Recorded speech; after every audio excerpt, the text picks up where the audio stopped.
Shalom and welcome back to my channel. I'm your host, Courtney Smith. Today here with a very special guest to discuss Second Temple Judaism. Please welcome Dr. Michael V. Flowers. How are you? Doing well, thank you. Yeah, thanks for being here. Glad to be here. So if you don't mind, can you please just tell my audience a little bit about yourself? Because, I think this is an area of interest for my audience. So I think it'd be good. That way we can send some traffic to your channel and you can then edify the rest of the people that come there. I went to Gordon Conwell for my master's, I went to LSU for my undergrad, and the University of Manchester for my PhD. And my PhD, my dissertation, they call it a thesis over there, but the thesis was called The Messianic Forerunner Concept in Q. I think that's what the title was. Yeah, I think it's something like that, if I remember. Yeah, so if you don't know what Q was, that was the source. It's a hypothetical source because it doesn't exist anymore, but scholars tried to reconstruct what that was based on agreements between Matthew and Luke. Mm-hmm. So there are these agreements between those two evangelists over against Mark. So in other words, it seems like both evangelists were using Mark as their primary source for composing their gospels. But then there's this other material that they share between each other that is not found in Mark. And so to account for that, scholars hypothesized that there was this other source, and there's questions as to whether it was an oral source or a written source. Yeah. And so they say that Matthew and Luke were both using that source. Now there's disagreements about that, especially in more recent years. Some people think that Matthew was just using Luke or vice versa. And so there's different ways to account for the agreement between those two gospels. But the one that I'm still convinced of is the Q hypothesis. That's called the two-source hypothesis. Yeah. So it's very similar for those who don't know, kind of like how we got the Torah as it is received today, kind of like, are you supplementary or are you documentary hypothesis type of thing? For those who are interested in that kind of work, but in the Hebrew Bible, it's kind of similar. So I noticed that you have a particular interest in Second Temple Judaism and kind of Christianity that formed after that. Is that right? Am I understanding your work properly? Yeah. So my PhD thesis was looking at the forerunner concept in Q, as I said. Yeah. The forerunner concept is, in the Gospels at least, John the Baptist fulfills this role as Elijah, who announces to Israel the coming Messiah, and he prepares Israel by preaching repentance and that sort of thing. And I got into that topic because I was originally interested in trying to ascertain whether that was originally a Jewish idea or if it was a Christian idea. What I found was there's not a lot of information between the Testaments that deal with this topic. There is some stuff in the Dead Sea Scrolls, which I think is of value. Yes. And I was originally going to write about that, but then I kind of got directed more to the New Testament because I thought that I could make the argument that Christians themselves were drawing from an earlier tradition. Right. So, but the earliest I could go back was Q. And so I ended up doing my thesis on just Q, the forerunner concept in Q. I don't know if that makes sense the way I laid that out, but no, I mean, yeah. Usually what people do when they're doing their dissertation is they start off with a broad idea. Hold on a second, let me fix my camera. Yeah. And it becomes a little bit too broad. And so they start narrowing things down, right? Oh, Now you're only limited to 80,000 words. Yeah. At least in the UK. It didn't used to be that way. But I guess people got tired of reading these long theses. And so you got to whittle it down. And so I ended up narrowing it down to just looking at Q. Originally, it was going to be the Gospels. Well, before that, it was like Judaism and Christianity. And it was way too broad. But I finally narrowed it down to just looking at Q. So Gotcha. Anyway, No, I laugh because it's so easy to pick a subject and then go so broad on it. It's so easy. But so for my audience, they are definitely going to be interested in Psalm 22. So as you know, a lot of the work that I do is I counter anti-missionary Judaism, which seeks to pull Christians away from Jesus in general, or states that like the New Testament steals or robs or misappropriates or takes a verse out of context and or says the ideas found in the Hebrew Bible, which are about Jesus, are not. And so this is a big one. For me, I've done previous videos on whether or not Psalm 22 is Messianic and how to prove that. And so when I seen your video, I thought this would be a great subject to cover for my audience. So we're going to go ahead and dive into that, guys. So he's got some slides. And of course, all of this information can be found on his channel. You can see his YouTube link below his name. But let's go ahead and get started. Are you ready? yes. All right. So we're going to go ahead and open it up into the presentation, guys. And I will mute, and he's going to go ahead and get started. All right. So yeah, I originally wrote an article. You can find this on my academia page if you just search for Michael V. Flowers, or if not, then there will be a link there to the Vetus Testamentum journal. So here it is. What did the psalmist say about his hands and feet in Psalm 22:17? That's verse 16 in English. I'm sure most of your viewers will be familiar with this text. As you mentioned, you've done some videos on it. There's a controversy as to what exactly the text originally said.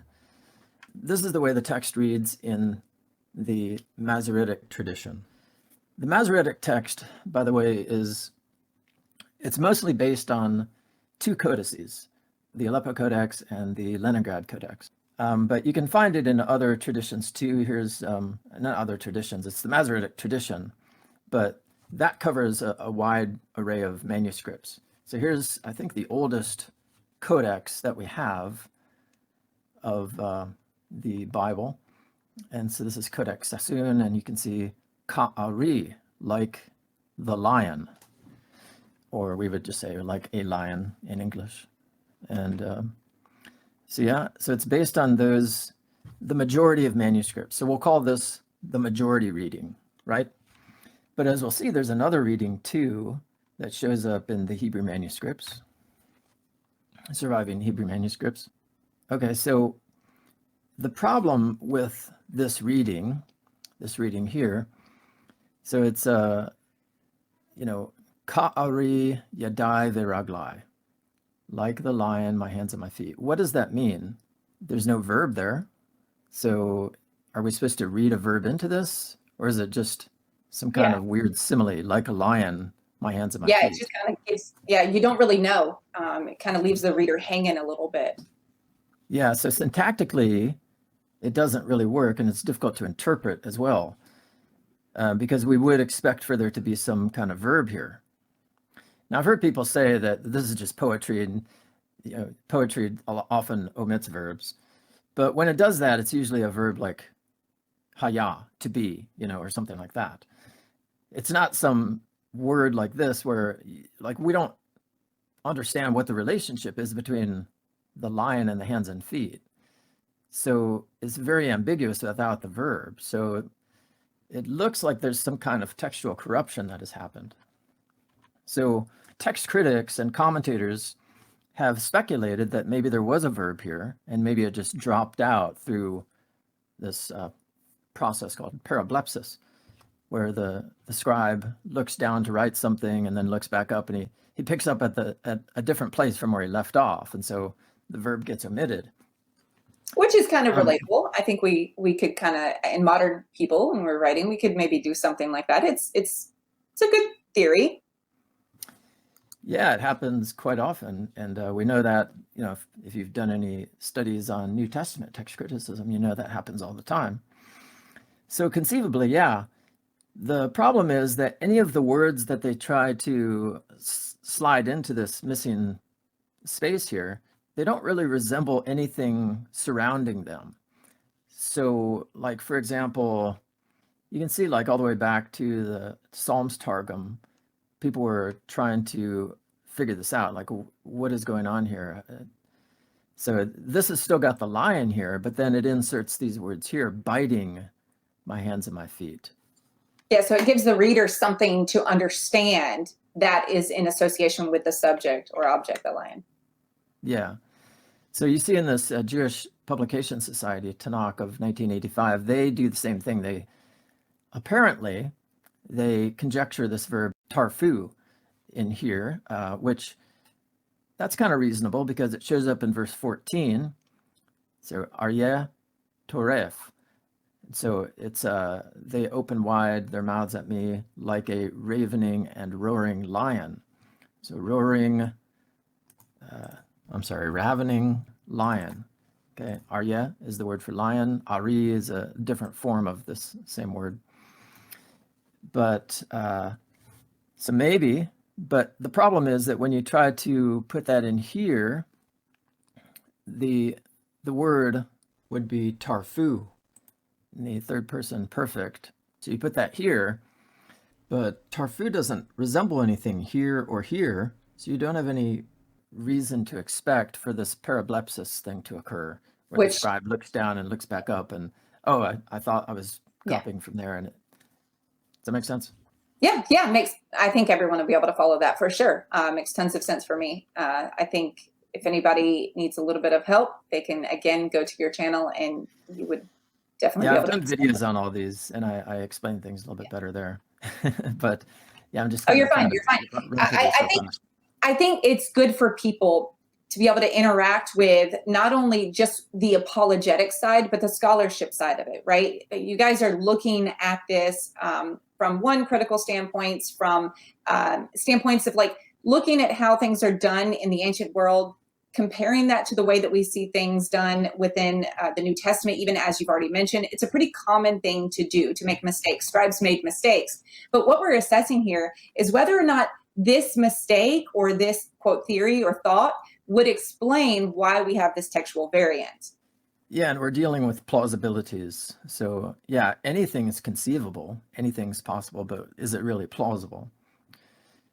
All right, and here's another attempt at dealing with this strange construction in the Hebrew. This is the 1917 version of the JPS translation. So what they say is, for dogs have encompassed me, a company of evildoers have enclosed me. Like a lion, they are at my hands and my feet. Okay, now they add this word at, but that's not in the Hebrew, and you can't really have that without emending the Hebrew. So this translation doesn't really work. I think that's why they changed it in 1985, maybe. So there have been other translations as well, going back further. Aquila was a Greek translator, and he was a disciple of, I think, Rabbi Akiba. Is that correct? Some famous rabbi of the 1st or early 2nd century, I think. Anyway, so he came up with 2 different translations. Apparently he didn't like his first one because Christians were taking advantage of it.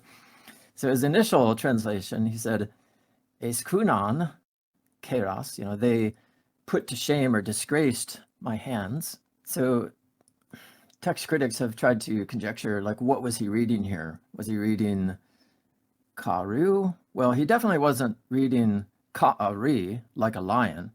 He was reading that first word of that third colon, just right here. These are kola, 3 kola. It's a poetic, it's a way to break down, oh, sorry, my camera's doing that again. So a colon is these 3, you got 3 kola here, and it's just a way to break up the psalm into its metrical values. Anyway, it doesn't matter if you don't understand what that means. No, we get it. Yeah, you're good. All right, so Aquila then, he definitely read some kind of verb here, and so probably karu. Now, where he derived that verb from is another issue. Did he derive it from kaf resh he, which is the word that we usually think was used by the Septuagint, which I'll talk about in a second. Mm-hmm. And that would translate as dig usually, but maybe he was getting it from a different verb. And so maybe it was a hollow verb or something. I think kaf aleph resh is another hollow verb that people have conjectured that maybe that was what Aquila read, and he took that to mean something else. But there is the Septuagint as well, which is even before Yep. Aquila. Aquila was trying to come up with a translation to replace the Septuagint because he didn't really like the way the Septuagint translated some things, such as Isaiah 7:14 or Psalm 22, because Christians were using these texts, and he thought that the texts did not represent the Hebrew. So he wanted to come up with a better translation, and he was very literal in his translation. Right. So More often it's very much so, and it doesn't even make sense syntactically because he's trying to be so literal. So that's Aquila. And then here is the Septuagint. You can see right here, oryxon, that's the word for they dug my hands and my feet. Codex Vaticanus. These are the two earliest codices that we have of the Septuagint. So over here to the right, oryxon keras. Okay, and then Codex Alexandrinus, which dates, I think, to the 5th century, maybe 6th century, not sure. Anyway, so these are some early codices of the Septuagint. Now, Tovia Singer has done a few videos talking about the Septuagint, and he argues that the Septuagint was actually a Christian production. That Sorry, I had to add that in there. I hope that's okay.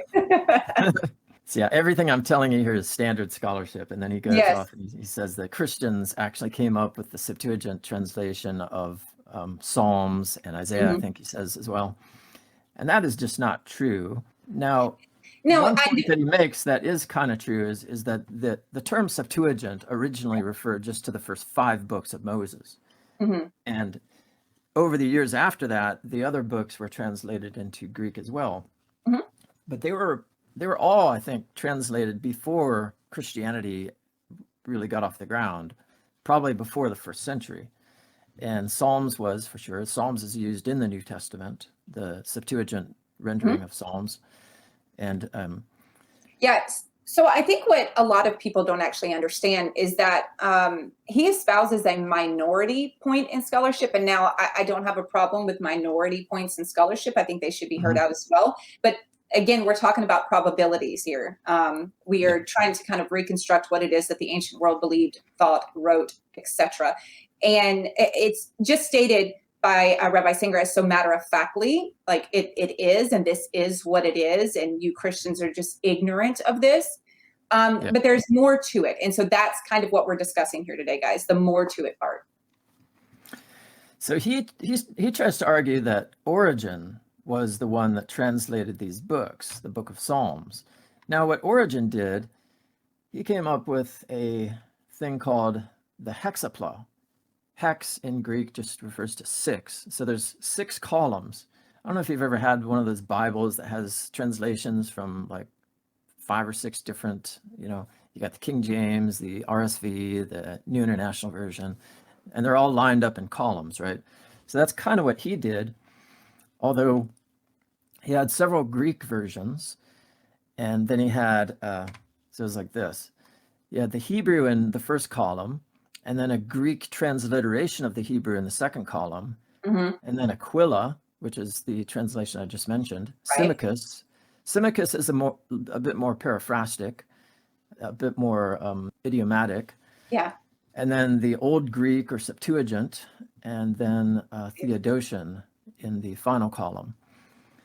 So that's what he was doing, and he didn't change the Greek Septuagint. What he did, though, was when he found something in the Greek that wasn't in the Hebrew, he would put little marks next to them. These look like a division sign, an obelisk, I think is what it's called, and some other markings too. If you've ever read a critical New Testament Greek, the apparatus at the bottom, for sure, they'll use these types of sigla to indicate, this is the part of the text that we're talking about. Here are the variants for that, right? So that's kind of what he did with the Septuagint. He didn't change the Septuagint, though. And yeah, so here's another picture. This is someone just came up with this to kind of represent what he was doing. This is not an actual manuscript, obviously. Right. But this is a manuscript. Well, this is a note in a manuscript where it's got an excerpt from Hosea. So you can see over here the Greek transliteration of the Hebrew. So ki na'ar Yisrael. So you use a ki ner Yisrael. So that's the transliteration column, and then the aleph here refers to Aquila. The sigma, this is a sigma, even though it looks like a C. Sigma, that's the way they used to write sigmas. That's the version of Symmachus. And then Hoi, Omicron. Omicron is the abbreviation for the Septuagint. So this is the Septuagint here, and then Theodotion. So that's, and it's a shame that we don't still have this hexapla, because it'd be very helpful in reconstructing some of these early translations. Yeah, for sure. But we've got little notes here and there in manuscripts and quotations sometimes in the Church Fathers or whatever. And so we can reconstruct Origen's hexapla to some extent, but there's a lot that we don't know about it. So anyway, that's what Origen was doing. He was trying to come up with a critical tool that Christians could use in their interactions with Jews, but also just to understand what the Bible originally said. Because, I mean, if you're going to believe the Bible, you want to know what it originally said. So it's not simply for apologetic reasons. It's for the interest of finding out the truth about your faith, Yeah. And here is a surviving example of the hexapla, and not the stuff on top. That is a different language. Down here underneath, see, this is what's called a palimpsest, where they would, they didn't have erasers back then, so they would scrape off the original text and write on top of it. Well, the underneath stuff is the hexapla. And so you've got like Aquila, here's the Aquila column, Symmachus column, and then the Old Greek here, or the Septuagint. Okay, so that's what Origen was doing. And that's why sometimes whenever we see these, we can actually scan them and see behind the text that's actually on the page, we see that it was previously used as a manuscript for something else. Yeah, so if you want to impress your friends, you can use that word palimpsest. And I said, what is palimpsest? What is that? You say, oh, you see, it's when the scribes of the ancient world used to erase things. They would scrape it off. So there were church fathers who quoted from Psalm 22 before Origen. Justin is the best example here. He actually quotes the entire chapter, actually, but he quotes 22:17. And you can see it's the same thing as we now have in those codices that I mentioned. And other church fathers quote from Psalm 22 as well, not verse 17, but 22. Clement of Rome, I believe, who's writing at about the end of the 1st century, and other fathers as well. So there's really no doubt about the antiquity and the Jewish origins of the Septuagint of Psalm 22. So I really don't think that Toby Singer knows what he's talking about there. Yeah, I would agree. But we've also got the Syriac translation, known as the Peshitta. And as you can see, once again, you've got this word being rendered as a verb in the 3rd colon.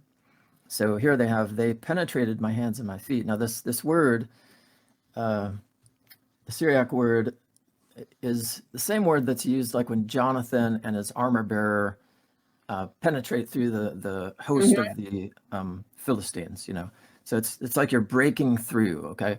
And so people would say, oh, well, obviously this is just a Christian interpretation, or maybe the Peshitta translator was using the Septuagint.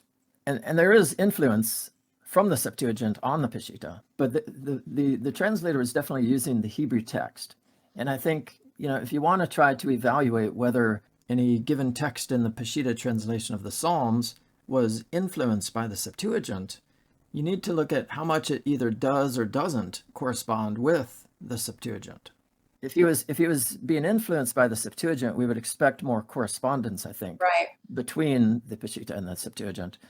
And you can see here, orixon is the Greek word again, that means dig. They dug my hands and my feet. They penetrate is not a very good translation of that word. Mm-hmm. And then also this word poloi, which means many, that doesn't show up here. That shows up, it's not in the Hebrew, but it's in the Septuagint. And it doesn't show up in the Peshitta. So I think that you could make a good case that the Peshitta was simply translated from the Hebrew here. Yeah. All right, so I've talked about some of the early translations, especially the Septuagint, but also Aquila, who was definitely reading a verb there. And that's important to notice because really the difference between what you have in the Masoretic text, ka'ari, and what you have in the Septuagint text, oruxon, which comes from the word uruso, to dig, the difference there is this final character. Is it a yod? See the yod right there? Mm-hmm. Or is it a vav? Okay. Now, if it's a vav, then it's a verb. And so Aquila, doesn't matter like how he translated it. The fact that he translated it as a verb Yeah. indicates that he was reading a vav there as in his exemplar. Right. Okay. And we do, in fact, have extant manuscripts and marginal readings in manuscripts that attest this reading where the final character is a vav. Okay, so here again is the, this is the Masoretic reading, ka'ari. There's a slight variant there with just a variant spelling of ka'ari. So it means the same thing, like a lion. And then we've got these other variants here. Karu, you'd pronounce this as karu. And then here again, karu without the aleph. Mm-hmm. I'll explain the aleph in just a second. But you can see that this shows up in several extant manuscripts. Now, the textual apparatus that I'm looking at here is Benjamin Kennicott, his Vitas Testamentum Hebraicum. You can access that at this website here. It's on the archive website. And it was written in 1776, so quite a long time ago. But that's not necessarily a bad thing because he was making use of manuscripts that existed at the time, that a lot of them don't exist anymore. And so a lot of medieval manuscripts, and now it's a lot of manuscripts that are spread around through all the world, so they're difficult to access. So he he got people, libraries, to send him these manuscripts, and he created this amazing apparatus, which we couldn't really do today. I mean, we can, they're working on it, I think, but this was a really helpful critical tool for reconstructing the original Hebrew text. Yeah, for its time, for sure. And I actually, honestly, for the time, even now, like we still appeal to it. Mm-hmm. Yep. So these are the manuscripts that he found that had this alternative reading, they dug, right? That's usually how people translate it, although there's some debate about that too. So in effect, then, we have these two readings in extant Hebrew manuscripts. This is the majority reading. Like a lion, they dug my hands and my feet. And then down here, you got these two different readings, two different spellings of karu. They dug my hands and my feet. Okay. Now, one of the objections to this variant reading is that the root kara, kafresh he, doesn't mean pierce. And so clearly this was not a Messianic prophecy. And in fact, it doesn't even make sense, because what does that mean? They dug my hands and my feet, right? So you'll hear Toya Singer and and it's true, it does. The word means dig. So like you dig a well, you dig a pit, something like that. And there were other roots that could more clearly communicate the idea of piercing, if that was what the author was aiming at there. And so there have been, oh, go ahead. I was going to say, it's kind of one of the reasons why the Peshitta seems to kind of mesh the two together, penetrate. You can penetrate via piercing, or you can penetrate via digging. And I think it kind of reconciles the idea, I think, a little better than like you've said, there's better words to choose if we're going to choose just, quote, piercing. And so I think the idea that's being brought forward is a penetration of some sort, which brings to mind what is the sort. Yeah. So there have been lots of scholarly conjectures as to what the original reading was. Lots of commentators will try to amend the text so that it reads something else, like kalu, or sorry, there's a little glitch there. But what I was saying is that so because of the syntactical issues and the interpretive problems for either of these two readings, commentators have suggested various emendations to the text. This is from my article. I go through 13 different proposals. What I try to do in my article is to evaluate each of these and to try to not so much make a definitive decision as to which one is the original and the best reading, but at least to try to pare this down a bit and say that some of these we can kind of toss out because they're really not very plausible, or it's just purely conjectural. So, I don't throw out the Masoretic tradition and I don't throw out the Septuagint. But what I ask is that we try to be more self-aware of why we accept one versus the other, because it's not simply a matter of adding up the data, data over dogma, as you've probably heard somebody say that before. It's not just that. It's also what is going to seem most appealing to you, given your beliefs. Whether you're a Christian or a Jew or an atheist, you're probably going to find some arguments more convincing than others. And it's not so much because the evidence itself is more convincing. It's just because it fits better with your preconceived ideas. Yeah, you have this whole of theology in your worldview. mind. Right. So you're Mhm. processing everything that you know about all the other text in the Hebrew Bible, and you're using that and then going, okay, based on all the data and everything that we have, what rendering do I think is probably the most probable? And then, yeah, you have to kind of be honest with yourself and say, am I allowing my preconceived notions of what I previously believed before coming to this text to indicate what I think it should say? Or am I being honest with it and saying, yeah, a Masoretic text could be a good reading, but there's also things like the Dead Sea Scrolls and others. And I think we're actually going to get into the Dead Sea Scrolls as well, aren't we? Yes. Yes. So that was my next slide, actually. All right, so we've got those medieval manuscripts that I mentioned in Kennicott's apparatus. And we've also got the Septuagint, which the Septuagint was presumably using an exemplar or a forlaga that read Kaf, well, it either read Kaf Aleph Resh Vav or Kaf Resh Vav, one of the two. So that's why they translated it as Oruxon, they dug.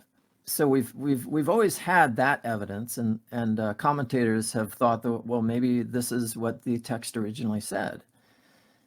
But now with the discovery of the Dead Sea Scrolls, we have two more manuscripts that attest that reading, or seem to, although there's some dispute about that, as we'll see in a moment. So the first of these is from 5-6 Hever Psalms. So this is what it looks like, and you see it's a very faded manuscript. But if I zoom in, I can point out the part of it that reads Karu. Here's the Kaf, the Aleph, the Resh, and the Vav, right? So that would fit with the first of those minority readings mentioned in Kennicott. And in case you're not familiar, here is where Nachal Hever is, kind of over to the west of the Dead Sea. Here's Qumran up here, so you can see they're not part of the same cave, what's the word I'm thinking of, groupings or whatever, system of caves or whatever. So it's in a different part of the desert. And here is a infrared photocopy. This is just a color copy, but the infrared is kind of nice. Kind of helps bring some of the stuff out that you wouldn't otherwise see. Here it is again, Kaf Aleph Resh Vav. Okay. And so the editors for the Discoveries in the Dead Sea, Discoveries in the Judean Desert volumes, which I have a copy here. Yeah, so it looks like this. It's published by Oxford, and you can see this is This is not the volume that has this particular manuscript. This is the one that has 4Q Psalm F, which we'll talk about in a second. But this is how they transcribe this line right here. So you can see, let's see, Merim, Hikfuni, and then Ka'aru, Yadai, Veraglai, right? So that's how they did it. And I agree with that. I think it's a good reconstruction. Now, I've done my own, I guess you could call it a reconstruction, not so much a transcription, because I'm trying to fill in what I think was there in the manuscript based on, well, I did this in PowerPoint. It'd be nicer if I had a better program like Photoshop or something, but anyway, this is the best I could do in PowerPoint. And so you can see, and I can minimize this and kind of make it fit in a little bit better. So where is it? So right there. Hopefully you can see that. Yeah? Yes, definitely. We can see it. And here's, let me see. Yeah, there it is in another copy. So there's my transcription there. I think I shared this already, but so anyway, that's kind of what I came up with. And so I think it definitely, it's this last letter again is the one that's at issue. Is that supposed to be a vav or a yod? Now, scribes would write their vavs and yods very similarly sometimes, but other times they would be more careful to try to distinguish them. So you can see here in Hikifuni, there's a yod right there.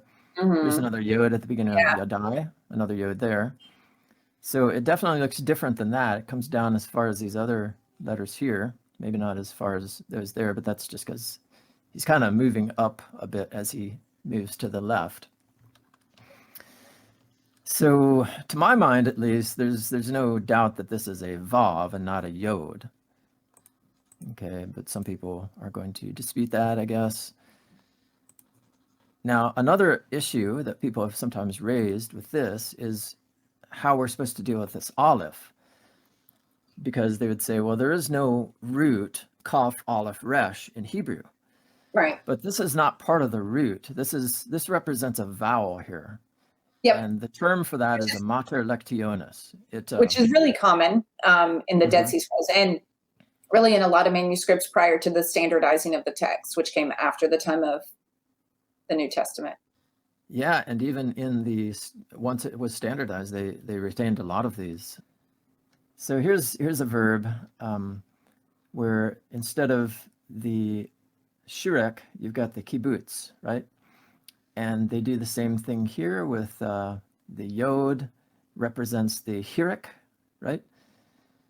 And then with the aleph represents a comets. Okay, so instead of the comets, you've got the aleph, right? And here instead of the yod mem, and then the comets samach, you have this insertion of the aleph here. Dog. This is pronounced the same way. Here again, the comets, the long A, and instead of that, since they didn't have these nikud back then, they would introduce these consonants into the text to represent the vowels, because a lot of times there would be ambiguities as to how to pronounce it. So that, I think, is what's going on here with this, right? And that's why you have the aleph. So it's not a different root, kaf, aleph, resh. The root is kaf, resh, hey. It's a third hey root, and so the hey gets omitted in different forms. Okay, so that was 5, 6 Hever Psalms. Now there's another manuscript that has surfaced. This one is from the Qumran scrolls, the fourth cave. In case you're not familiar with how the Dead Sea Scrolls were published, there was this whole, just tons of scraps, and so it's nice when you have like a big scroll or something, like the temple scroll or something like that, where the thing is mostly intact. But yeah, like the Great Isaiah Scroll. Yeah, the Great Isaiah Scroll is another one. So it's nice when you've got that sort of thing happening, but a lot of the fragments that we have from Qumran are just that. They're fragments. And so little pieces of things. And so putting it all together, collating all of these so that we know which one goes with which other fragments was a real ordeal. Mm-hmm. And the fragments from Cave 4 in particular, there were so many of them that they weren't actually published until I think about 1995. And then the critical editions were coming out after that. And so the critical edition for 4Q Psalm F, otherwise known as 4Q 88, I believe came out in 2000. Well, I have it right here. So it's 2000, 2001. I can't remember. 2000. Right. So this is still relatively new discoveries that we're talking about. So again, going back to the evidence, the external evidence that I've mentioned earlier, the stuff from the Septuagint, the Peshitta, even Aquila, Right. and then those medieval manuscripts mentioned in Kennicott. Now we've got these two manuscripts from the Dead Sea Scrolls, the one from Nachal Hever and this one from Qumran. Now, the problem, though, with this one is that unlike, well, the one from Nachal Hever is problematic because it's so faded. And this one is problematic because here's the line that we're talking about. Yeah, it's cut off. Right? So it's cut off. Now we've got Yadai Viraglai right here. That's easy enough to make out. But, you know, what is the verb? Here's where the verb would be right here. So I'm going to try to make the argument that the editors for this manuscript in the Discoveries in the Judean Desert volumes had it right because they conjectured that it was Kaf Resh Vav. And as we'll see, that's really the only thing that will fit in here in just the right way. And the spacing and what we can see from the top of the letter, yeah. Now, again, if we go back to that apparatus in Kennicott, he mentions several of these manuscripts that do read Ka, Ru, Kaf, Resh, Vav. Here's one. This is Kennicott, what was it, 649? So you can see it very clearly, Kaf, Resh, Vav, Ka, Ru, right? They even have the vowels there. Okay. But again, this is what it looks like. You know, a lot of it's been destroyed. So is that what this says? Ka, Ru, Kaf, Resh, Vav? Or does it say Ka'ari? Or does it say Karu with the aleph? That's another option. Well, I don't think there's space for that aleph there. By the way, if you see this on the internet, this is nonsense. Somebody just put these two manuscripts together because I guess he thought that, oh, maybe this goes here, you know, but this is nonsense. Just ignore that if you see it. Like puzzle pieces, like it's like it's like my 5-year-old trying to force the puzzle piece to fit. I have seen that, but it's kind of difficult to make out. So these are just some photographs that I took from my phone of the this volume here, the Discoveries in the Judean Desert, and you can see in the back there's these photographs, these plates as they call them, but they're very small. So when you take a photograph, the resolution is terrible. Yeah. But I did this because I just wanted to find out if this was the same thing as. The reason I took those photographs was because I wanted to compare it with this here. This is a photograph that I found off the internet, and it's been cropped a little bit. You can see that there's some cropping that has happened. And I just wanted to see, because this is a better image than the ones that I took, right? Better than that. And it's also different from this one that you can find on the internet in the Leon Levy Digital Library Collection, because it still has these two dots right here. Apparently those flaked off before the photos for the Leon Levy Digital Library were taken. So I used the photos that I took from the Discoveries in the Judean Desert volume in order to confirm that this was indeed the same photo as that one. And so I had to line everything up as best I could. But sure enough, I confirmed that it was the same photo. So then I used this photo in addition to the one on the Leon Levy Digital Library in order to reconstruct this reading. So I can't really get into that right now because this interview has gone longer than we were planning. My apologies for that. It's partly my fault. It's all my fault.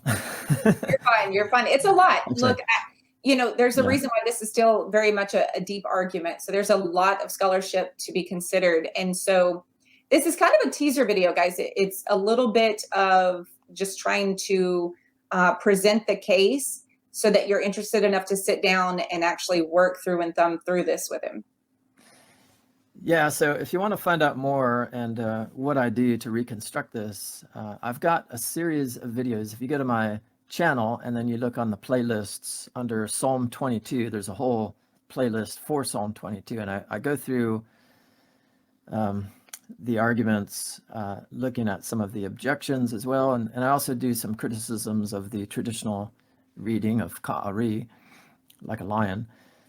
But, you know, I talk about the 5/6 Hever Psalm manuscript, and I talk about this 4Q Psalm F manuscript, and I offer a reconstruction of this. I'll go to the reconstruction real fast just to show you what I end up with. And then if you watch the video, you can decide for yourself if you think this is convincing. But it looks like that, actually. Yeah, if you could show the one with the lines. It looks like this. Yeah, it looks like this. Show the one what? That one. Yes, that one right there. No. Just the lines? Yes.